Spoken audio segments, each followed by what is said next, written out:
Hello everyone. Welcome to Confessions Jury, where Reddit's AITAH stories go on trial. Make sure to listen carefully and express your verdict in the comments section below. Moving on to the first case. Case 1. Am I the bad person for telling my wife to kick out her friend who's been living with us for the past month after her husband kicked her out? With update. My M45 wife's friend Zell, F32, has been living with us for the past month after her marriage imploded about a month ago. Zell came to our country about 3 years ago on a work visa. She was working for a company and met my wife Molly, F43, at a work event. Molly and Zell became quick friends as Molly used to do social work, and she found Zell's story to be very moving and interesting. Zell started dating this guy I'll call Ed, M35, who had recently launched a company in her field. She left her original job and started working for Ed, and not long after that, they got married. Zell's job became pretty cushy, so instead of working, she went back to college to pursue a career in social work, and since Molly had experience in this, she became a sort of mentor for Zell. With Ed funding Zell's education and living expenses, it seemed like everything was set for her. Fast forward to mid-August, and Ed found out Zell had been cheating on him for several weeks with one of her classmates. Ed immediately cut funding for Zell's education and kicked her out of his house. The prenup Ed had her sign left her with absolutely nothing, effectively making her penniless and homeless. On top of that, Ed has spread the story across their community, and as such, Zell's reputation is in tatters, and her family back in their home country wants nothing to do with her, supposedly. The divorce hasn't been finalized at the time of this writing. With the resources he has, I imagine Ed could speed up the process, but for whatever reason, it's dragging on, with seemingly no one to turn to. Zell came to us, and Molly welcomed her one day while I was at work. Since then, she has been living in our basement. Molly spends a lot of time now just talking to Zell and trying to help her get her life back on track. So much so that it is starting to affect our personal lives. And I feel like childcare has been made exclusively my responsibility for most of the week. Not only that, but since our gym equipment is in the basement, I had to stop working out, which has adversely affected my own mental health. I've been very annoyed about the entire situation, but have largely borne it in silence until last night. Right before bed, Molly started going on about how the divorce could take months and that we need to find Zell a lawyer. At this stage, I told her that Zell had overstayed her welcome and needed to leave. It got pretty heated, and my wife said I was being shockingly unempathetic. I told her she was ignoring her responsibilities to our children, which deeply offended her. In the end, I told her that as a compromise, we could buy Zell a plane ticket back to her home country so she could be with her family. Molly was so upset at this for whatever reason and just responded with good night. We haven't spoken since then, partially because I decided to go work in my office today since I needed a break from Molly's nonsense. I honestly don't know what to do at this stage. I just want that woman out of my home. Update. I haven't had the chance to update my post because the last few days have been particularly hectic for the family. To sum things up, I did reach out to Molly on Sunday, and we managed to patch things up. Since we hadn't spoken for more than a day at that point, I decided not to push the Zell issue any further right then. Fast forward to early Monday morning, and we get a call from Molly's sister. Apparently, their father had a serious fall in the bathroom during the night, and their whole family is flying out to check in on him. Molly booked her flight soon after the news and left yesterday, Tuesday/24th. She hasn't booked her return yet, but I'm guessing she'll be gone 10 to 15 days. Depending on the severity of her father's injuries. In the meantime, I've been totally swamped with work and taking care of the kids, but Zell has offered to help out where she can. This morning, she made breakfast for all of us and even packed lunches for me and the kids, so I don't really have any complaints at the moment. Last night, she did some laundry and straightened up the living room and playroom as well. So far, I'm pleasantly impressed and figure I'll keep my mouth shut for now, depending on how things go from here. What do you think about this one? Lay down the hammer in the comments section, and let's move on to the second case. Case 2. Am I the bad person for calling out my wife's ex-boyfriend in front of his wife and parents? Hi, 36M. husband and father to 2 little girls, 3F and 1F.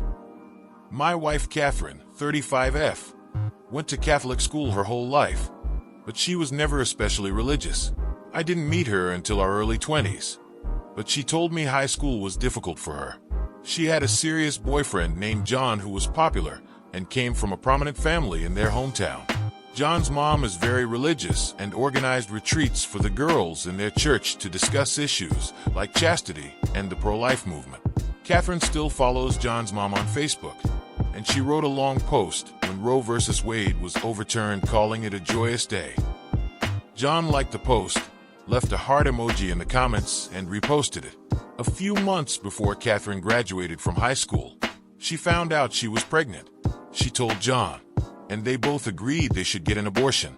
She told me they cried together, and that he told her he was going to support her through it.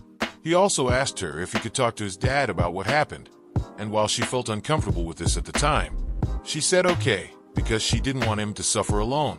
Long story short, he broke up with her a few days later, and then refused to speak with her about the pregnancy or anything else. He told a bunch of guys from their high school that he ended it because she was needy and spread her legs too easily. These were words my wife never forgot. Her last few months of high school were horrible, both because she had to deal with the abortion on her own and because she was being harassed by guys at school because of some of the rumors John spread. One of his friends even groped her in the middle of the hallway. He literally stuck his hand under her skirt, but she was too ashamed to tell her parents.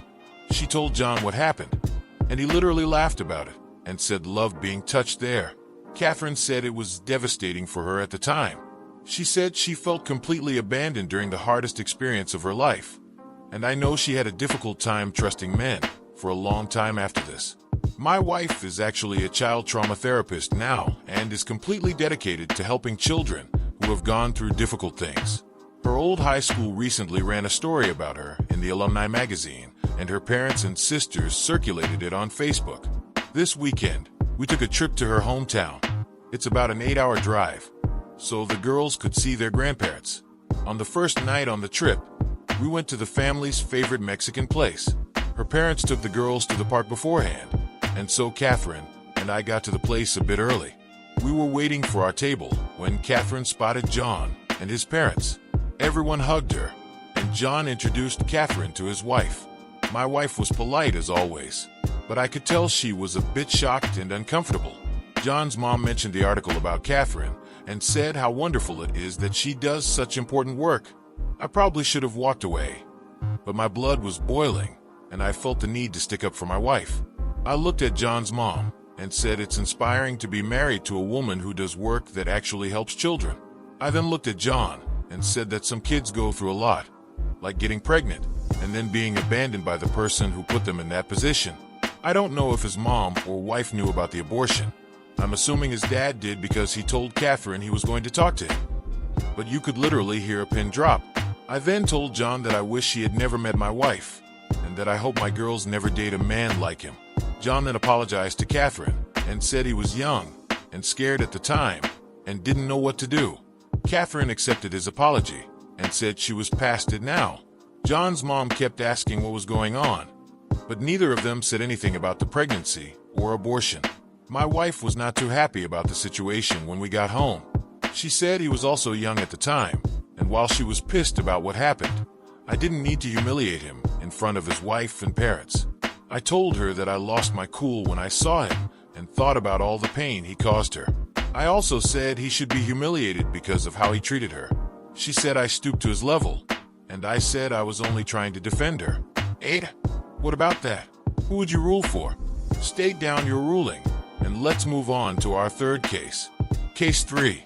Am I the bad person for refusing to let my mother meet her grandchildren after she abandoned me?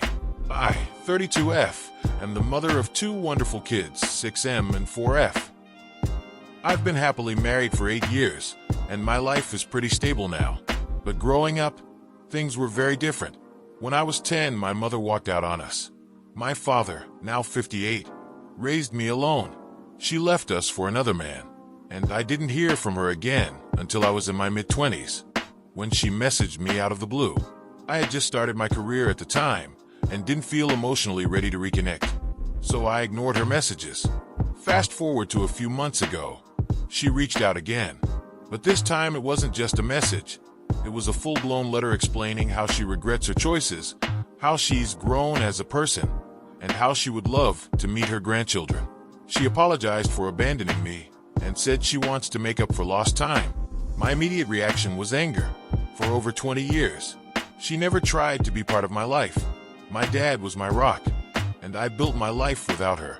But now, after all this time, she wants to come back and play the role of grandmother. I've spoken to my husband about it, and while he supports my decision, he suggested that maybe I should give her a chance for the sake of the kids. I don't know if I want her in their lives, though. She was never there for me, and I don't trust that she'll stick around. What if she abandons them the way she abandoned me? I told her I wasn't interested in meeting, and I wasn't comfortable with her having any relationship with my children. She replied, saying I was being cruel and depriving my kids of knowing their grandmother, especially since she's changed and regrets everything. She accused me of holding a grudge and punishing her for mistakes she made years ago. Now I'm wondering if I'm overreacting. My dad says I owe her nothing, but part of me wonders if I'm being too harsh. She didn't care about me growing up, but if she really has changed, am I denying my kids a potential relationship with someone who might be good for them? So, am I the bad person for refusing to let her meet my kids and keeping her out of my life? What do you think the fair ruling should be? You hold the power of judgment. State your ruling in the comments section below. Thank you for watching. We hope you enjoyed this video. In life, we may run, but we can never hide from true justice. Stay safe, everyone.